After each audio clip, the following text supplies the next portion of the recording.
कुछ बच्चे जो है उस अफवाह के सिद्धांत को समझने में थोड़ा सी उनको दिक्कत आई, डिफिकल्टी हुई कि आखिर ये इलेक्ट्रॉन पहले क्यों भर रहा है और दूसरा इलेक्ट्रॉन क्यों उसमें जा रहा है। तो जो कक्षाओं में डिफाइन करते हुए दिखाऊंगा आप लोगों को। चलिए देखते हैं। तो सबसे पहले मैं एक चीज बताऊंगा कि सेल क्या होता है, उपसेल क्या होता है। तो आपको ये सारी चीजें सीखना पड़ेगा अगर आप बाउ का सिद्धांत आप यूज कर रहे हो तब। तो उसके लिए हम चेक करते हैं, आइए देखते हैं। तो सबसे पहले मैं कुछ ऐसी कक्षाएं परमाणु की, ऐसी कुछ कक्षाएं बनाने जा रहा हूं जो उसको आपको देखकर आपको आभास होगा कि नहीं, हाँ सही बात है कि इसमें इलेक्ट्रॉन इस प्रकार से व्यवस्थित किए जा सकते हैं। ठीक है, तो आइए चेक कर लेते हैं।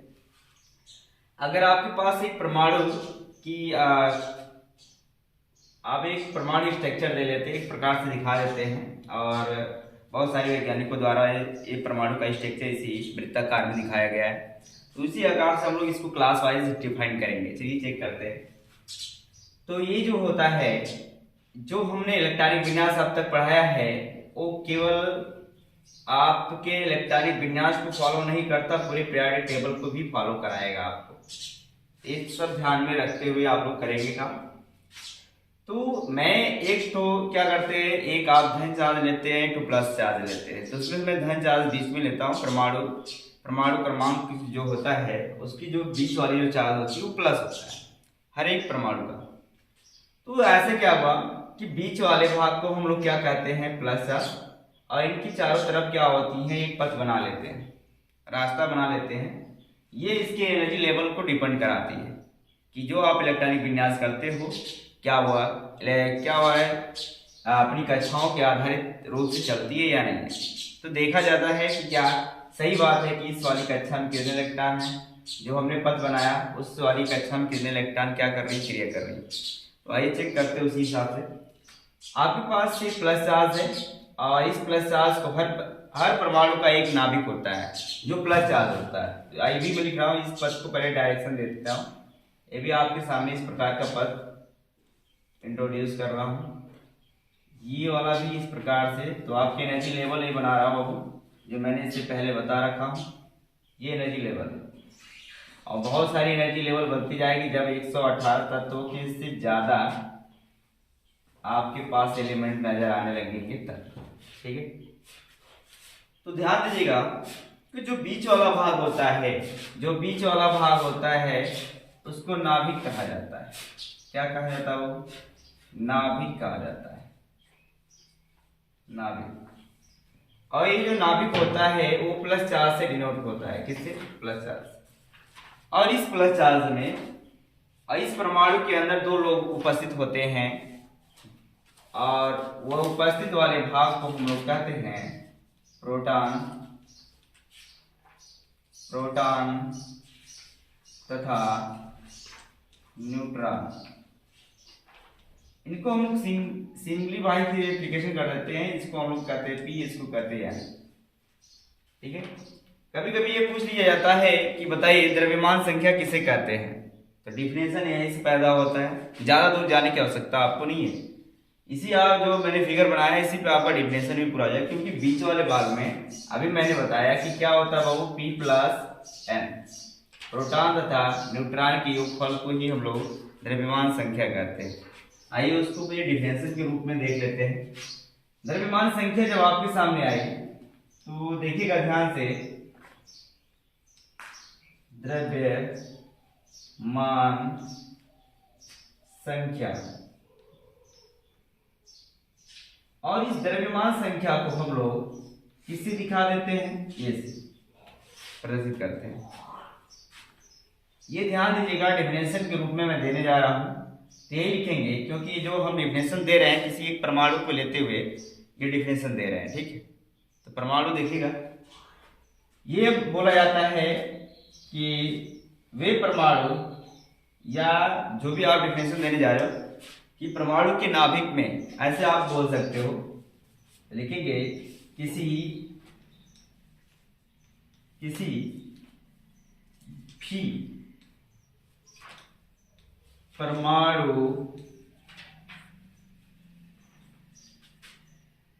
किसी भी परमाणु के नाभिक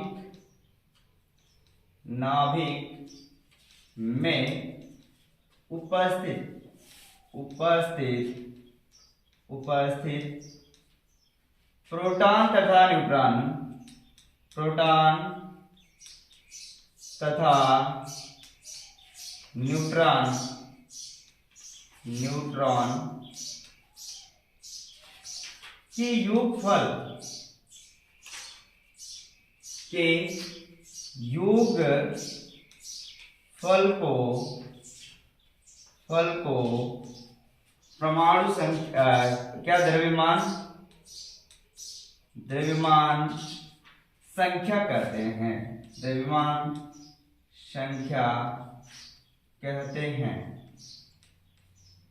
डिफिनेशन के रूप में इसे आप लोग किससे प्रदर्शित करते हैं, इसे ए से प्रदर्शित किया जाता है, ए से प्रदर्शित किया जाता है, किया जाता है। ये तो आपको पूरी अच्छी तरह से मैंने डिफिनेशन दे दिया। जब ऐसे आपके सामने आएगा तो आप द्रव्यमान संख्या या परमाणु भार पूछेगा। परमाणु भार भी, इसको परमाणु भार के नाम से भी जाना जाता है। वहां पर आप लोग डिस्टर्बिंग नहीं होने, बहुत प्योरिटी से आराम से सीखते जाइएगा, ठीक है, ज्यादा समय नहीं लेंगे। कह रहा है कि अगर आपको डिफिनेशन दें तो फार्मूला किस प्रकार से बनेगा। देखिए, वो फार्मूला भी इसके डिफिनेशन के अनुसार ही बनाया जाता है। फार्मूला जो बनेगा आपका, वो डिफिनेशन को क्या करता है, डिपेंड करता है। जैसे आपसे पूछ लिया, जब ए से प्रदर्शित करते हो तो ए बराबर क्या हो जाएगा, P प्लस N। इससे पता चल रहा है कि जो द्रव्यमान संख्या होगी वो क्या होगी, P प्लस N, मतलब प्रोटॉन तथा न्यूट्रॉन के योगफल की क्या होगा, बराबर होगा। तो कुछ लोग यहाँ पर भी दिखा देते हैं, जहां करके आप पूरा लिख सकते हो। जहां ये क्या है, द्रव्यमान, द्रव्यमान क्या हो, संख्या, द्रव्यमान संख्या, और P क्या है, प्रोटॉनों की संख्या, और N क्या है, न्यूट्रॉनों की संख्या, न्यूट्रॉनों की संख्या। जब ये बात आएगी तो कुछ और सीख लेते हैं। इसके अलावा भी कुछ बातें इससे रिलेट करती हैं, जिसमें बच्चे थोड़े से डाउट में रहते हैं, और वो डाउट यहाँ पर क्लियर कर दे रहा हूँ, ठीक है। जब भी आपने द्रव्यमान संख्या आसानी से सीखी है, अगर आप, मैंने डिफिनेशन भी इसी के आधार पे दिया है ताकि आपको डिफिनेशन आसानी से याद हो सके, ठीक। उसी के द्वारा अगर कभी कभी क्या होता है कि ये द्रव्यमान संख्या किसी भी एलिमेंट पे अगर दिखाना होता है तो दिखाने में लोगों को दिक्कत आती है। तो मैं मान लेता हूं कि कोई भी एलिमेंट होगा जो यक्स के रूप में होगा, मैं मान लेता हूं, माना जो मेरे पास जो एलिमेंट है यानी तत्व वो मैंने यक्स मान लिया। क्या ले लिया, वो एक्स। मेरे पास एक यक्स एलिमेंट है, तो जब यक्स को मैंने क्या मान लिया, तत्व, तो इस साइड जो लिखा जाता है उसको हम लोग बोलते हैं परमाणु क्रमांक, परमाणु क्रमांक बोलते हैं। क्या बोलते हैं, परमाणु क्रमांक। और इसका जो योग होता है ऊपर अर्थ में क्या लिखा जाता है वो द्रव्यमान संख्या लिखा जाता है। और एक चीज और ध्यान दीजिए, ये तो आपको प्राप्त हो गया, और इसका सूत्र आपने देखा कि द्रव्यमान संख्या जो होती है ए बराबर P प्लस N के बराबर होती है। ये आपके सामने रिजल्ट आया। फिर कुछ बच्चे ने पूछते, सर ये बताइए कि यदि कुछ आपके ऐसे कंडीशन भी होते हैं, कहते हैं कि क्या अगर परमाणु संख्या, ध्यान दीजिएगा, परमाणु संख्या, ये क्वेश्चन है एक प्रकार का, मैं लिख दे रहा हूं, परमाणु संख्या क्या आपका क्या इलेक्ट्रॉन तथा प्रोटॉन के बराबर होता है, बराबर होता है। हाँ, जेड बराबर होता है P बराबर E।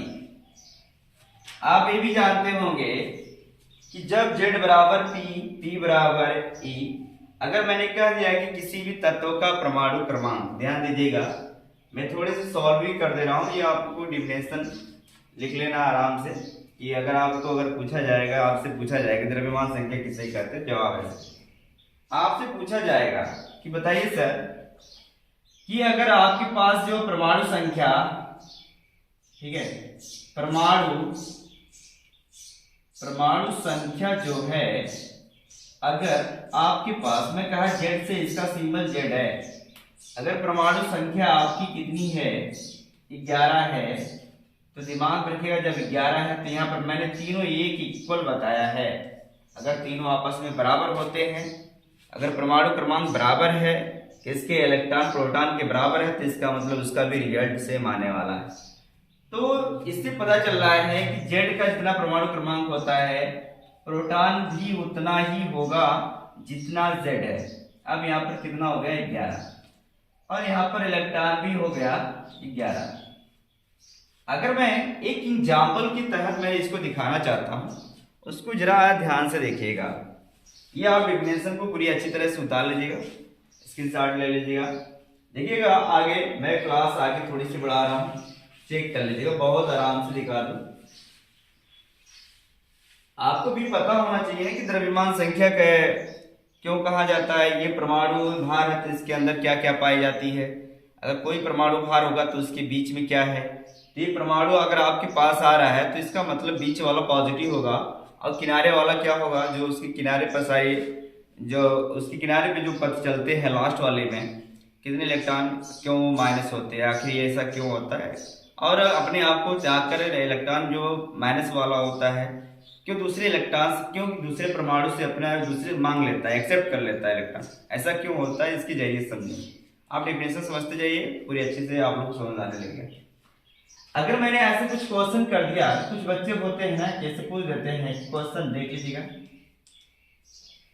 आप लोग जानते हैं कि अगर मैं सोडियम लेता हूं, ध्यान दीजिएगा, सोडियम, अगर सोडियम मैंने लिया और मैंने कह दिया कि इसका परमाणु क्रमांक कितना है बाबू, सोडियम का परमाणु क्रमांक, सोडियम का परमाणु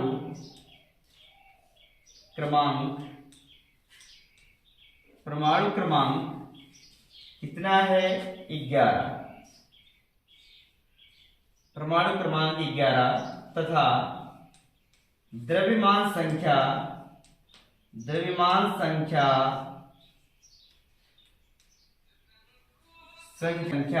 सोडियम का आपसे पूछा जा रहा है। अगर वो 23 है, और ये तो 23 होता ही है, याद कर लीजिएगा, है, तब आपसे पूछ लेगा, ये तो मैं अपने अंदाज से बना रहा हूं, ऐसे क्वेश्चन आता है, ठीक है। तब कह देगा कि उसका क्या हो, प्रोटॉन, इलेक्ट्रॉन तथा न्यूट्रॉन ज्ञात कीजिए। न्यूट्रॉन ज्ञात कीजिए, ऐसे आपके पास क्वेश्चन आ जाते हैं, ज्ञात कीजिए, ठीक है। ये आपका क्वेश्चन, जब ये आप सॉल्व करोगे तो इसको तो ध्यान तो देना पड़ेगा, इस फार्मूला को। जब इस फार्मूले को आप लोग ध्यान देंगे तभी तो यहाँ से प्रोटॉन और न्यूट्रॉन निकलेगा, और द्रव्यमान संख्या ऑलरेडी आपको बता रखा गया है, ठीक है।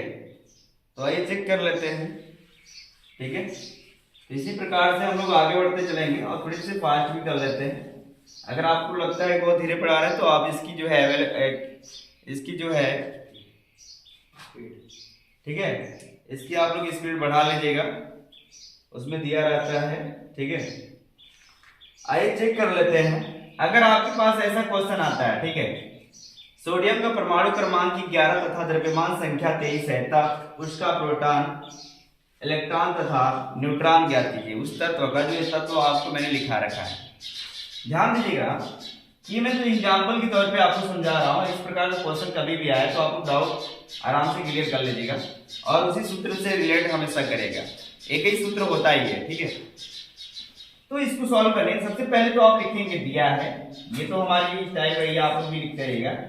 दिया है, जब दिया है तो आपको समझ आ जाता है कि क्या दिया है, या सॉल्व करते हो तब, जब आप सॉल्व करते हो तब के लिए क्या है दिया है। तो ये क्या है, जब परमाणु क्रमांक आपसे पूछा जाएगा तो परमाणु क्रमांक मैं किससे दिखा रहा हूं, सुने जेड से। तो ये 11, तो इसको हम लोग परमाणु क्रमांक बोलते हैं। एक बार फिर से लिख देता हूं, परमाणु क्रमांक जेड से दिखाया जाता है। फिर इसके बाद आपको जो द्रव्यमान संख्या दिया गया है, इसमें इस क्वेश्चन में द्रव्यमान संख्या दिया गया है। द्रव्यमान संख्या ध्यान दीजिएगा, द्रव्यमान संख्या 23 दिखाते हैं। इसका कितना दिया है 23। निकालना क्या है बाबू, प्रोटॉन इलेक्ट्रॉन। तो ये आप क्वेश्चन मार्क लिख लीजिएगा, प्रोटॉन प्रोटॉन क्वेश्चन मार्क। आपसे इलेक्ट्रॉन पूछ रहा है, इलेक्ट्रॉन भी क्वेश्चन मार्क। न्यूट्रॉन पूछ रहा है, न्यूट्रॉन पूछ रहा है, तो ये भी क्या है बाबू क्वेश्चन मार्क। ये सब क्वेश्चन मार्क में है, ठीक है। तो इस प्रकार से आप सॉल्व करोगे। तो आइए चेक कर लेते हैं। अगर आपके पास ऐसा आता है, ध्यान दीजिएगा, और इसको हम लोग डिनोट किससे करते हैं ये भी ध्यान देना होगा आप लोगों को। इलेक्ट्रॉन को आप ई से दिखाइएगा और न्यूट्रॉन को आप किससे दिखाएंगे, एन से, और प्रोटॉन को किससे दिखाएंगे, पी से। इस प्रकार का क्वेश्चन आपके सामने सॉल्व करने का मौका मिलेगा। देखिएगा, तो अगर आपको ये पता है कि z बराबर, तो आप यहां लिखिएगा वी नो दैट पहली कंडीशन तो मैंने बता ही रखा कि z बराबर होता है p बराबर e। ये तीनों आपस में बराबर होते हैं। अगर z का परमाणु क्रमांक 11 है, z का परमाणु क्रमांक 11 है, तो प्रोटॉन भी कितना होगा 11, और इलेक्ट्रॉन भी कितना होगा बाबू 11। ये तीनों आंसर एक साथ आ गए, ठीक है। ये तीनों मतलब ये दो ही आंसर है क्वेश्चन मार्क में जो था, इलेक्ट्रॉन और क्या निकल गया, प्रोटॉन। अब बचा कौन, न्यूट्रॉन। न्यूट्रॉन के लिए आपको फार्मूले में जाना पड़ेगा। ये फार्मूला है, फार्मूला आपके सामने जो आ रहा है बाबू, वो क्या है, ए बराबर, थोड़े से साफ सुथरा मिटा देते हैं, चलिए देखिएगा, ये देखिएगा, ए बराबर पी प्लस एन, ये आपका फार्मूला है। ऐसा मैंने क्यों किया, क्योंकि न्यूट्रॉन आपका यहीं से मिलने वाला। अगर आपका द्रव्यमान संख्या कितना दिया है बाबू, 23 है, तो 23 रखो, और P की वैल्यू कितनी है बाबू, P की वैल्यू मैंने यहां से, पहले Z की वैल्यू पता था तो इसकी यहां से क्या किया, प्राप्त कर लिया, ठीक है। जब प्राप्त किया 11, तो देखिएगा जब इसके बराबर आपका 11 आ जाए तो यहाँ पर पुटअप कर दो, और यहां से आपका न्यूट्रॉन की वैल्यू निकलेगी। न्यूट्रॉन को हम लोग एन से प्रदर्शित करते हैं, ये प्लस से इधर जाएगा तो माइनस, क्योंकि ये न्यूट्रॉन का मतलब होता है उदासीन, किसी प्रकार का इलेक्ट्रॉन लेना ना देना है, किसी प्रकार की वैल्यू सेटिंग नहीं होती है इनके साथ। और आप दिमाग में रखिएगा कि ये क्या होता है, न्यूट्रल होता है। इसमें से घटाओगे जो बचेगा आपका वो क्या होगा, न्यूट्रॉन होगा। ये देखिएगा 3 में से 1 जाए 2, और 2 में से 1 जाए 1, ये आपका हो गया न्यूट्रॉन। इस प्रकार से इसको लगाते हैं। ये तो इसके लिए था। अब ये बताएंगे कि जो आप बाउ का सिद्धांत मैंने आपको पढ़ाया था इससे पहले, ठीक है, तो इससे पहले वाली वीडियो में आप जाके चेक कर लीजिएगा। और जब चेक करेंगे तो उसमें मैंने ये बताया था कि आप बाउ के नियम में कि जो ऊर्जा इसकी जाती है, जो इलेक्ट्रॉन की ऊर्जाएं होती है, वो निम्न ऊर्जा से उच्च ऊर्जा स्तर तक व्यवस्थित किए जाते हैं। उसी लेवल पे मैं पहुंचना चाहता हूं। ये तो आपको नॉर्मल क्वेश्चन आ गया था बीच में कि प्रोटॉन प्लस न्यूट्रॉन क्यों लिखा जाता है। मैंने कहा पूरे परमाणु का जो द्रव्यमान भार है, इसकी क्या है, इसके नाभिक के केंद्र को दर्शाता है, और नाभिक के केंद्र की वेलोसिटी से ही एक परमाणु का निर्माण होता है। क्योंकि अट्रैक्शन क्षमता होता है बीच में, तो सारे मॉलिक्यूल क्या होते हैं, इकट्ठा हो जाते हैं। इकट्ठा होने के बाद एक परमाणु का निर्माण लेता है, तो वो परमाणु द्रव्यमान के भार के रूप में बदल जाता है। तो ये बराबर P प्लस एन, यानी इससे पता चला जो मैंने डेफिनेशन दिया कि किसी भी परमाणु के नाभिक में उपस्थित प्रोटॉन तथा न्यूट्रॉन की योगफल को हम लोग द्रव्यमान संख्या कहते हैं। इस तरह आप लोग पढ़ेंगे, ठीक है। आराम से पढ़ते जाइए, सारी चीजें आपको मैं सिखाता जाऊंगा। अगर मैंने बेसिक क्लास उठाया है तो आप एक भी क्लास मिस मत करिएगा, और मैं चाहता हूं कि आप केमिस्ट्री अच्छे से सीख के जाओ। देखिएगा, अब बात करेंगे इस जो जितनी भी पथ मैंने डिवाइडेशन किया है आपके सामने, ये सब एनर्जी लेवल पे डिपेंड होती है। मैंने कहा कम ऊर्जा स्तर से स्टार्ट होगी। कम मतलब ये छोटा सा क्लास है, ये बड़ा क्लास है, और ये वाला बड़ा क्लास है, इसी भी बड़ा क्लास होता जा रहा है। जब बड़ा क्लास होता जा रहा है तो इलेक्ट्रॉन आपको क्या पता चल रहा है कि बहुत ज्यादा बढ़ता चला जाएगा, तो उसकी एनर्जी लेवल बढ़ती जाएगी, यानी खाने की कैपेसिटी बढ़ती जाएगी। इससे पता चल रहा है कि उसमें कितने इलेक्ट्रॉन भरे जाएंगे। लेकिन जब शुरुआत किया जाता है तो पहले कक्षा की जो इलेक्ट्रॉन की शुरुआत होती है वो 2 इलेक्ट्रॉन से भरी जाती है। मैंने इससे नेक्स्ट में इससे पहले जो वीडियो मैंने दिया था उसमें बता रखा था, लेकिन इसमें और व्यवस्थित रूप से बताऊंगा ताकि आपको एहसास होने लगे कि हाँ ये वाली वैल्यू सही है, ठीक है। तो देखिएगा, जो इसकी एनर्जी लेवल को बांटा गया था, ये ध्यान दीजिएगा, जो हमने इसकी एनर्जी लेवल को बांटा है वो के, पहले हम लिखेंगे के, फिर क्या, चलिए के एल एम एन, और आपकी इसके अलावा भी कक्षाएं बना सकते हैं, नो प्रॉब्लम। जितना भी आपके पास से एलिमेंट मिलेंगे उतना आपकी कक्षाएं बढ़ती जाएंगी, इसमें कोई डाउट नहीं।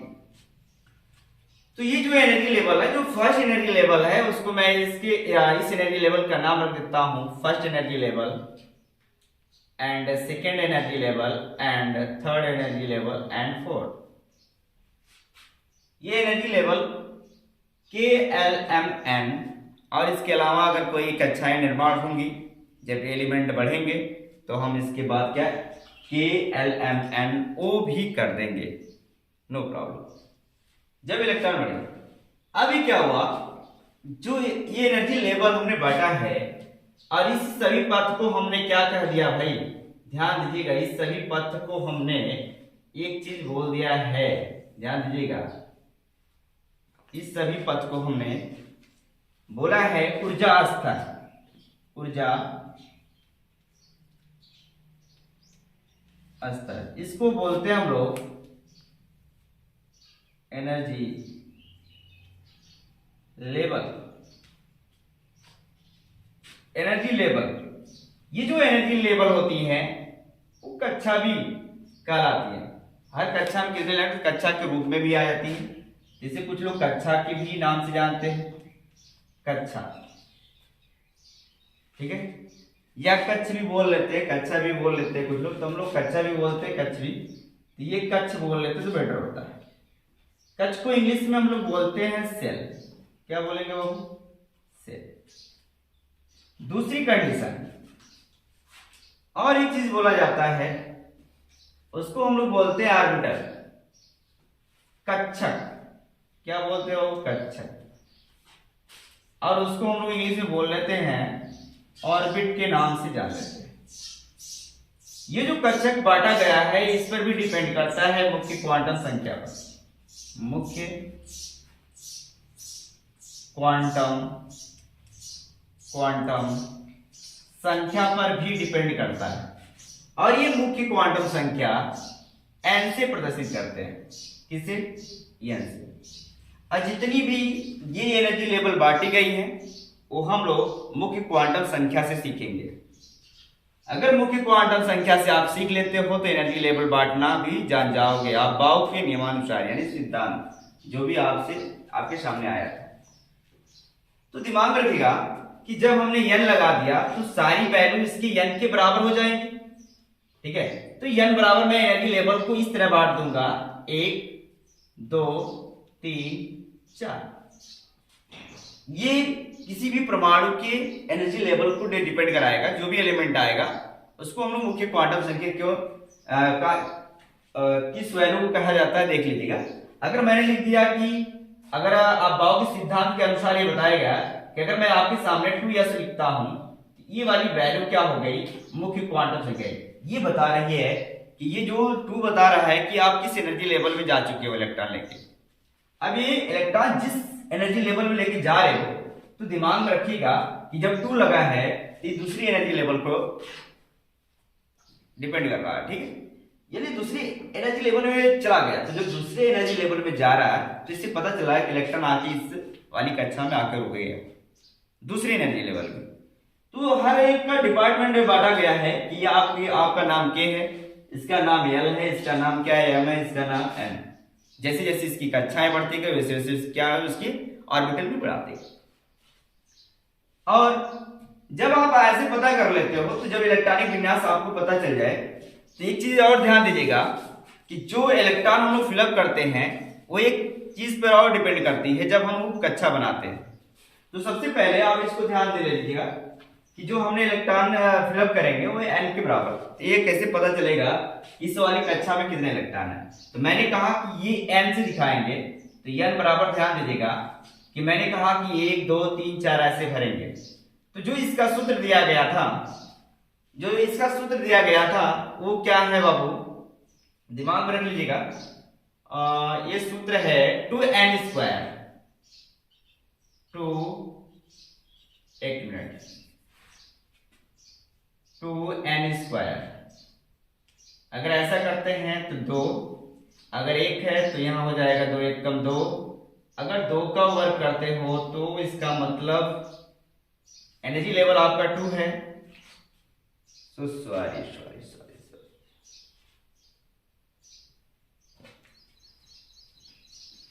ये सूत्र होता है बाबू, मैं थोड़ा सा मिस्टेक कर दिया। 2n² होता है, इसको ध्यान दीजिएगा। ये आपका महत्वपूर्ण फार्मूला है, इसको फॉलो करता है। जब मैंने यहाँ पर इलेक्ट्रॉन फिलअप करना है तो ये n बराबर, मैंने सर्वप्रथम एनर्जी लेवल इसकी जब ले रहे हैं तो k बराबर क्या है बाबू 1। तो हम लोग 1 को किससे दिखा दिए, n क्या है, मुख्य क्वांटम संख्या। ये मुख्य क्वांटम संख्या पे डिपेंड कर रही है। अगर मुख्य क्वांटम संख्या को डिपेंड कर रही हैं तो n बराबर क्या है बाबू 1 है। जब आप यहाँ पर 1 रखोगे तो 2 गुणे n, तो n बराबर, मैंने 1 रखने की बात है तो n का स्क्वायर करोगे 2 गुणे क्या 1 बराबर कितना हो जाएगा बाबू 2। इससे पता चल रहा है कि जो पहली कक्षा भरी जाएगी वो 2 इलेक्ट्रॉन से भरी जाएगी। कितनी, 2 इलेक्ट्रॉन। दूसरी जो सूत्र ये आपके सामने डिपेंड किया जा रहा है, फार्मूला में ध्यान दीजिएगा। मैंने कहा मुझे क्वांटम संख्या पे डिपेंड कर रहा है, ठीक है। तो आइए यही वाली वैल्यू मैं इस साइड दिखा दूं, एनर्जी लेवल को देखते रहिएगा आप लोग साफ साफ।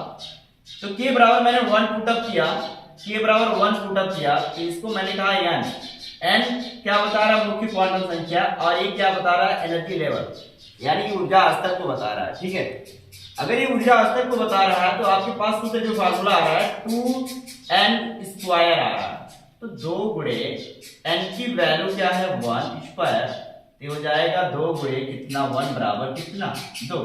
पहली कक्षा में यानी प्रथम कक्षा में या पहली कक्षा लीजिएगा, पहली कक्षा में आपको इलेक्ट्रॉनों की जो संख्या होगी वो क्या होगी 2। अगर मैं एनर्जी लेवल आपके k के बाद L लेता हूं, L बराबर 2 है तो n बराबर मुख्य क्वांटम संख्या क्या है आपकी 2 है। तो बताइएगा 2n, n की जगह आप क्या रखोगे 2, जब 2 रखोगे तो गुणे, क्योंकि इसका सूत्र क्या है 2n², तो यहाँ 2 का वर्ग हो जाएगा। तो 2 गुणे ये हो जाएगा 2 गुना कितना हो जाएगा 4, और 4 गुना कितना होगा बाबू 8। अब ये वाली कक्षा कितने से भरेगी भाई साहब, 8 इलेक्ट्रॉन से। कितने इलेक्ट्रॉन से 8। ये हो गई दूसरी कक्षा को डिपेंड कराया, दूसरी कक्षा को डिपेंड करा दिया। आपके पास तीसरी कक्षा भी आएगी। अगर आपके पास एनर्जी लेवल ए वाला आया और ये एनर्जी लेवल ए वाला आया, और अगली जो एनर्जी लेवल आ रही है आपके सामने, ध्यान दीजिएगा, ओके के बाद के एल एम, एम बराबर कितना रखेंगे 3। तो ये इसको डिपेंड करा रहा है मुख्य क्वांटम संख्या को। मैंने कहा मुख्य क्वांटम संख्या भी इस पर डिपेंड करती है।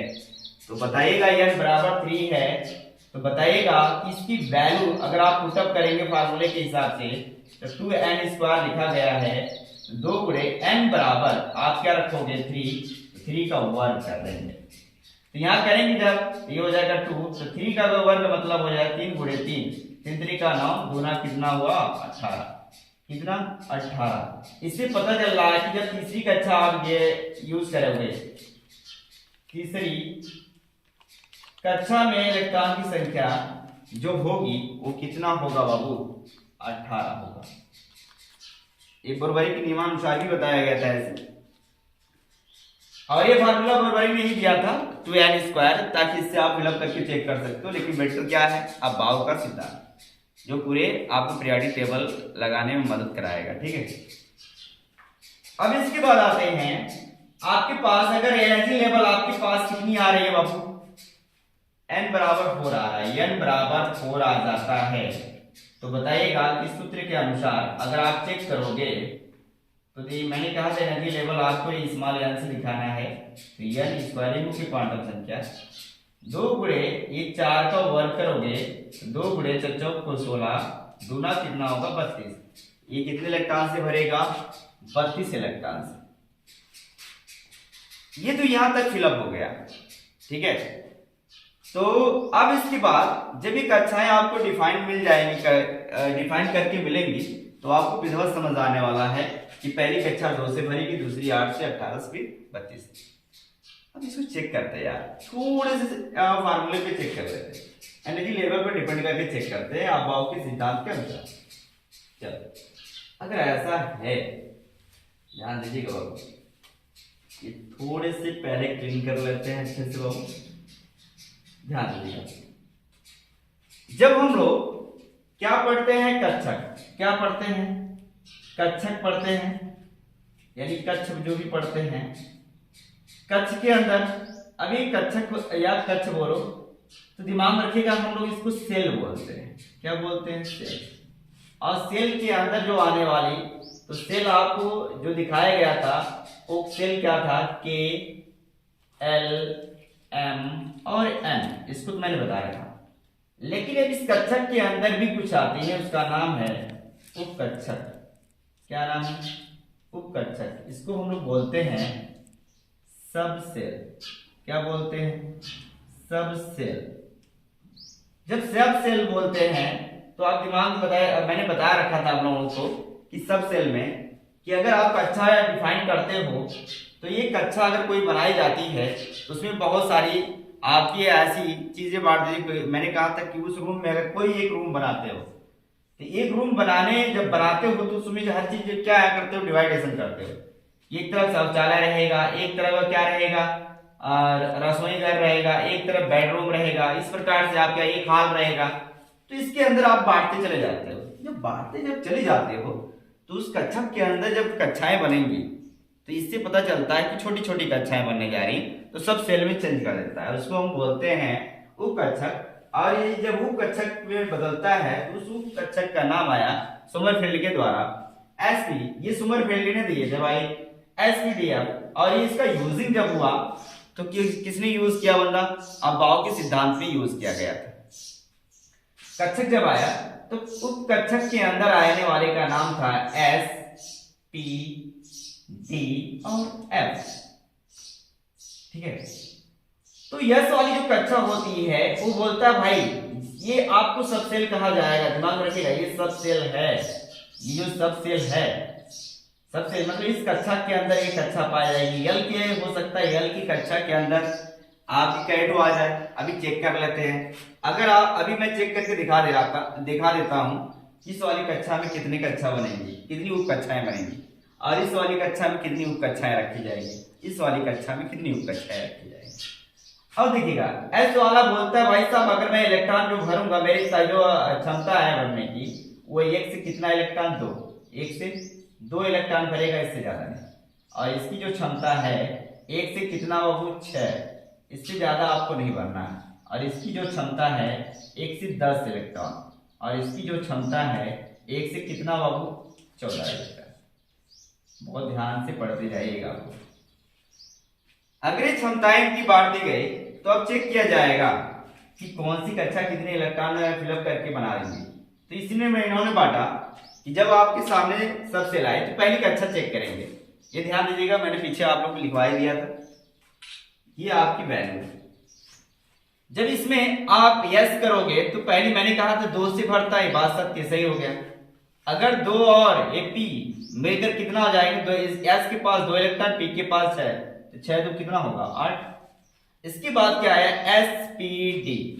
ये तीनों मिला के कितना बना दिया 18। चेक कर लो आपके पास कितना होता है, एस के पास 2 इलेक्ट्रॉन और डी के पास 10, एफ के पास कितना 14, लेकिन हमको चाहिए एस पी डी, तो यार इसमें टोटल इलेक्ट्रॉन कितना हो जाएगा 18।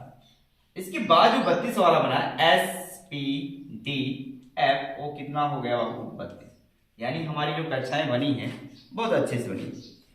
इसे पता चल रहा है कि इस वाली कक्षा में केवल यह उप कक्षा होगी, क्योंकि उसकी जो ताकत है भरने की वो क्या है बाबू, वो 2 इलेक्ट्रॉन भर सकता है। अगर आपकी दूसरी आपकी एनर्जी लेवल में अगर मैं जाता हूं जिसका नाम एल है, और इसमें आपकी उप कक्षाएं कितनी बन रही है, एसपी बन रही है, और इसमें दोनों को जोड़ने के बाद कितना आ रहा है 8। तो बताओ बात सही है कि नहीं, यानी ये अबाव सिद्धांत को फॉलो करने जा रहे हैं। ठीक है, तो अबाव का जो सिद्धांत मैंने आपके सामने लेके आया, ऑफ बाउ का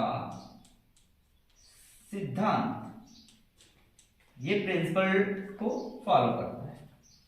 अब ध्यान दीजिएगा, जब आप बाउ का सिद्धांत मैंने यहां पर ये एनर्जी लेवल पर डिपेंड करेगा। ये जो आपकी कक्षाएं बनी, मैं इसको अब मिटाना चाह रहा हूं क्योंकि ये आपको मैंने पूरी अच्छी तरह से समझा दिया कि कक्षा कौन होती है, कक्षा क्या होती है, ये सारी चीजें आपको समझा दिया। और नाभिक की खोज किसने किया था, रदरफोर्ड जी ने किए थे, 1000 से ज्यादा अल्फा कणों की बमबारी करके। मैं उसको बाद में चर्चा करूंगा। अब बाउ के सिद्धांत को थोड़े से जल्दी से लेवल चेक करो। मैं इस अबाव के सिद्धांत को मैं थोड़ा सी साइड लिखना चाहता हूं, वही हेडिंग इस साइड ले लेते हैं। अबाव का सिद्धांत, ऑफ बाउ का सिद्धांत, ध्यान दीजिएगा मैंने कहा था एनर्जी लेवल पर डिपेंड करेगी। 1s2, 2s2, 2p6, 3s2, 3p6, 3d10, ये आप लोग को याद करना पड़ेगा। 4s2, 4p6, 4d10, 4f14, 5s2, 5p6, 5d10, 5f14, 6s2, 6p6, 6d10, 6f14, 5 energy level की 7वीं एनर्जी लेवल जा रही है, मुख्य क्वांटम पे डिपेंड करता है। 7s2, 7p6 और 7d क्या बाबू 10। अब एनर्जी लेवल इन्होंने बताया कि सबसे पहले छोटी कक्षा में इलेक्ट्रॉन भरा जाएगा। और छोटी कक्षा के अंदर एक कक्षा बनी जिसका नाम वो कक्षा है, ये यस है। तो अब बताया जाएगा कि जो एनर्जी लेवल से अबाव के सिद्धांत के अनुसार ये बताया गया था कि जब आपका छोटा सा मतलब छोटा परमाणु होगा तो उसका इलेक्ट्रॉन किस कक्षा में जाएगा। तो मैंने कहा कि जो इसका इलेक्ट्रॉन जाता है, आपका जो ये इलेक्ट्रॉन जो जाता है क्या करता है, एक निम्न ऊर्जा स्तर से उप ऊर्जा स्तर तक जाता है। निम्न ऊर्जा स्तर से उप ऊर्जा स्तर तक इलेक्ट्रॉन को व्यवस्थित करना ही अबाव के सिद्धांत के अनुसार ही आता है। ठीक बताया गया। चलिए देखिएगा कि जब ये इलेक्ट्रॉन जा रहा है भाई साहब, ये पहली कक्षा को इस तरफ फिलअप करा, यहां से यहां तक आने में कितना इलेक्ट्रॉन, 2 इलेक्ट्रॉन।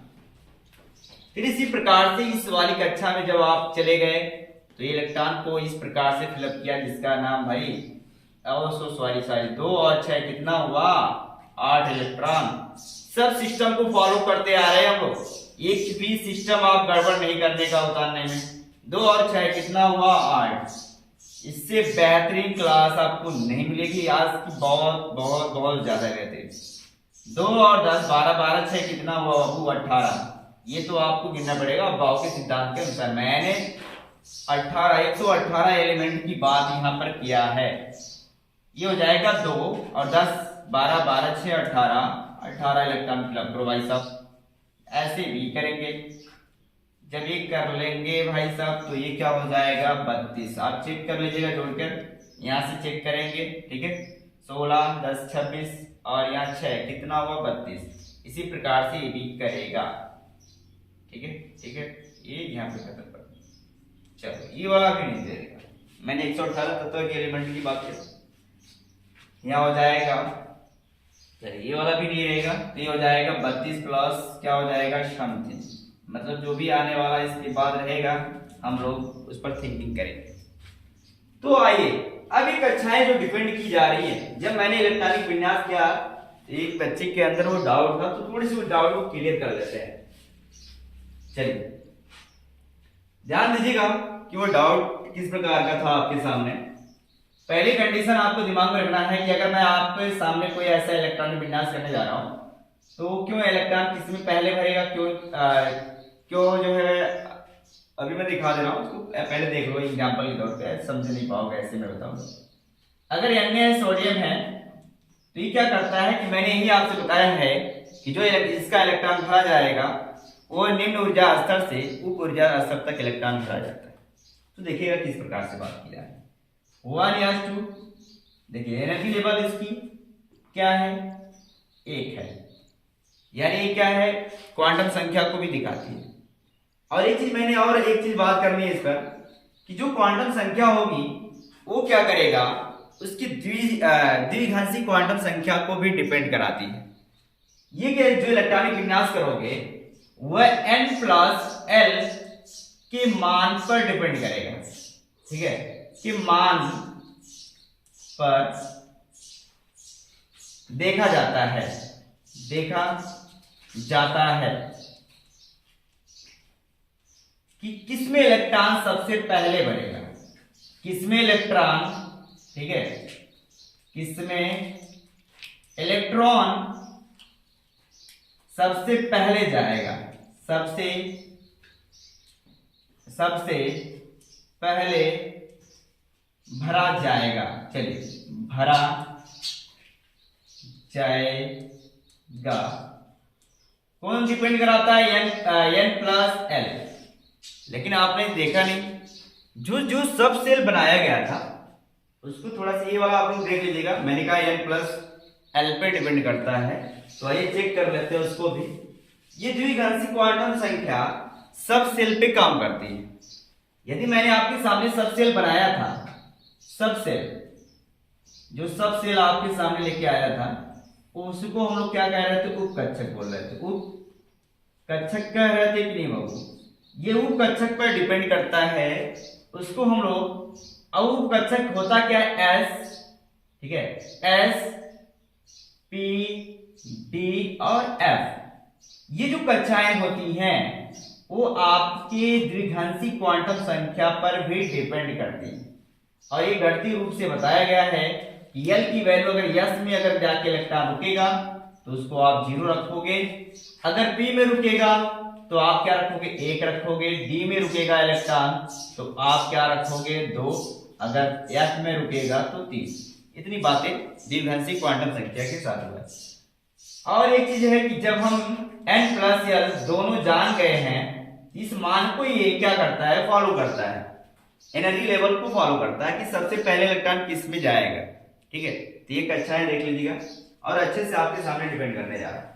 चलिए अगर मैं थोड़ा सा भारी लेता हूं, आयरन ही ले लेता हूं, आयरन Fe होता है जिसको हम लोग बोलते हैं 26, जिसका इलेक्ट्रॉन क्या बोलते हैं, परमाणु क्रमांक क्या है बाबू, 26।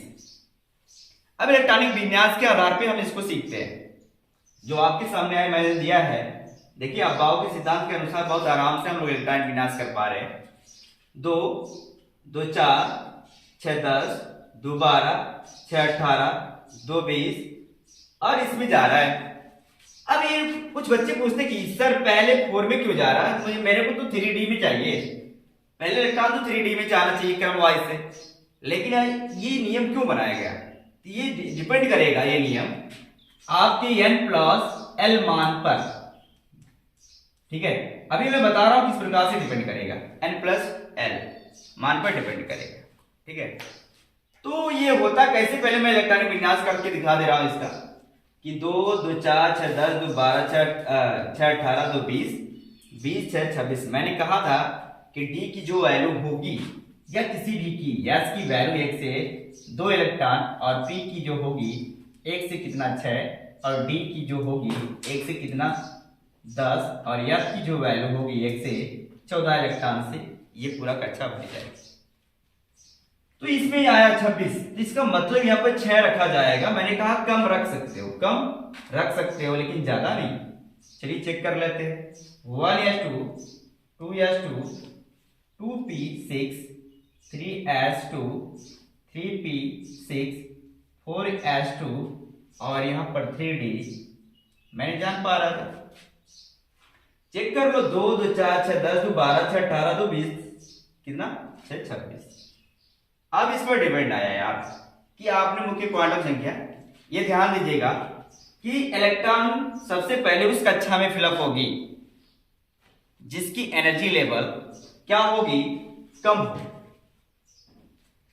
ये तो आपसे बताया जा रहा है, लेकिन हम चेक करेंगे कि क्या ये एनर्जी लेवल डिपेंड कर रहा है। सही बात है।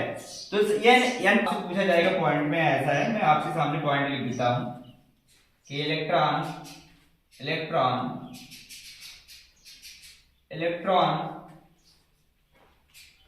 उस कक्षक में सबसे पहले बढ़ती है, उस कक्षक में सबसे पहले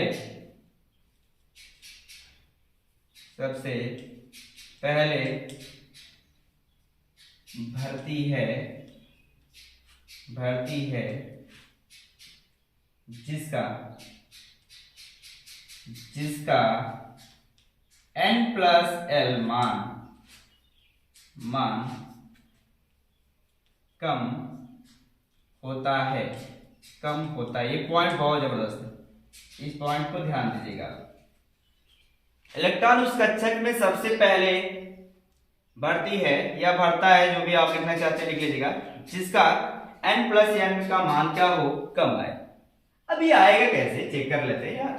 ये देखिएगा कि 4s की बात किया गया और ये अगर जिसका मान कम होगा उसमें इलेक्ट्रॉन सबसे पहले भरोगे। ठीक है, तो ये चेक कर लेते हैं। अगर 4s मैं लेता हूं 4s, तो आप दिमाग में रखिएगा कि s मैंने यहां पर दिखा रखा है कि s में अगर रुकेगा तो इसकी जो द्विघाषी क्वांटम संख्या होगी वो कितना होगा, l बराबर 0। तो दिमाग में रखिएगा एक क्वांटम संख्या, तो n प्लस और ये क्या द्विघाषी क्वांटम संख्या n। तो बताओ इसमें कितना 4, ये प्लस क्या हो जाएगा 0 बराबर क्या 4। ये 4 आया, तो इसके एनर्जी लेवल में चेक किया गया तो इसकी क्वांटम संख्या कितनी आई, 4 आई। जब हमने इसको चेक किया कितना बाबू, 3d को चेक किया तो 3d, और ये जब 3d आया तो 3d में क्या हुआ बाबू, ये 3 आने का रीजन 3 और प्लस d में जब इलेक्ट्रॉन गया तो दिमाग में रखिएगा d की वैल्यू कितनी, 2, तो 2 और 1 कितना हो गया, 3 2 5। अगर ये 5 आ जाता है, दिमाग में रखिएगा, अगर ये 5 आ जाता है तो इसका मतलब ये क्या हुआ कि इससे ज्यादा n+n का मान कम होना चाहिए। तो किसमें कौन कम हो रहा है, 4s। इसका मतलब सबसे पहले छोटी वाली कक्षा में इलेक्ट्रॉन भरा जाएगा, इसके बाद बड़ी वाली कक्षा में इलेक्ट्रॉन भरा जाएगा। इसलिए अबाव के सिद्धांत के अनुसार इलेक्ट्रॉन इस प्रकार से चक्कर करता है। ठीक है, इसी प्रकार से आपको सारे इलेक्ट्रॉन फिलअप करना होता है। ये कभी मत सोचिएगा कि 4s पहले क्यों लिखा गया और 3d, इस नियम को फॉलो करता है। ठीक है, कभी कभी क्या होता है कि ये कक्षाएं क्या होती हैं, जो इनकी कक्षा में इलेक्ट्रॉन होते हैं वो समान आ जाते हैं। यदि ये समान आ जाता है तो n+n, अब उसको मैं दिखा दे रहा हूं। जैसे फॉर एग्जांपल मैं एक चीज और दिखाता हूं आपको। अगर आपके सामने आ गया 3p, अगर इलेक्ट्रॉन समान और जाके इलेक्ट्रॉन 4s में रुक रहा है, अब यहां चेक करेंगे कि क्या ये दोनों बराबर। अगर समान आएगा तो दिमाग में रखिएगा कि इलेक्ट्रॉन सबसे पहले उसमें भरा जाएगा जिसमें n का मान क्या हो, छोटा हो। जिसमें n का मान छोटा हो तब इलेक्ट्रॉन उसमें भरा जाएगा। यदि इलेक्ट्रॉन उस कक्षक में सबसे पहले भरी जाती है जिसमें n+n का मान क्या है बाबू, छोटा है, अगर वो छोटा आता तो सबसे पहले उसमें इलेक्ट्रॉन भरा। यदि समान आएगा, यदि ये दोनों का इलेक्ट्रॉनिक विन्यास यानी एनर्जी लेवल चेक किया जा रहा है तो 3+l p में रुकेगा तो कितना आएगा, ये तो 3 1 कितना हुआ 4, और इसका भी चेक किया जाएगा तो 4 प्लस यहाँ 0 तो बराबर क्या हुआ, इसमें जाएगा 0 तो 4, दोनों क्या हुए, समान आ गए। दोनों समान आए कि नहीं। अगर दोनों समान हैं तो इलेक्ट्रॉन सबसे पहले किस में जाएगा, ये चेक किया जाता है। सबसे पहले आप इलेक्ट्रॉन किस में लेके जाएंगे, तो मैंने कहा कि जिसका n क्या हो, कम हो n का मान, n क्या था 3 था, जब 3 है तो इलेक्ट्रॉन सबसे पहले इसमें भरोगे, इस वाले एनर्जी लेवल में पहले इलेक्ट्रॉन जाएगा, ये थोड़ा सा एनर्जी लेवल बढ़ जाती है। लेकिन जब समान ना हो तो n प्लस एल को फॉलो करके उसकी वैल्यू अगर कम आती है अगर इससे देखिए 3d से क्या आ रही है, ये वाली कम आ रही है, तो इलेक्ट्रॉन सबसे पहले उसमें जा रहा है। तो ये वाली दोनों कंडीशन फॉलो की महत्वपूर्ण जानकारी थी आपकी। इस तरह हमारी क्लास को आप लोग बहुत अच्छी तरह से वॉचिंग करो, और सारी क्लासेस में धीरे धीरे आपको अपडेट कराता रहूंगा। इसके बाद जो मैं लेके आने वाला हूँ वो क्लास है क्वांटम संख्या। क्वांटम संख्या कितने प्रकार की होती है वो आपके सामने मैं लेके आऊंगा। और ये जो आपके सामने थोड़ा सा नजर आया है मुख्य क्वांटम संख्या और द्विघाषी क्वांटम संख्या, इसके अलावा भी 2 क्वांटम संख्या और हैं, उसको अच्छी तरह से आप लोग समझ लेंगे तो आपको पूरी इलेक्ट्रॉनिक विन्यास के साथ उसकी अयुग्मित इलेक्ट्रॉन और युग्मित इलेक्ट्रॉन की जानकारी भी हो जाएगी।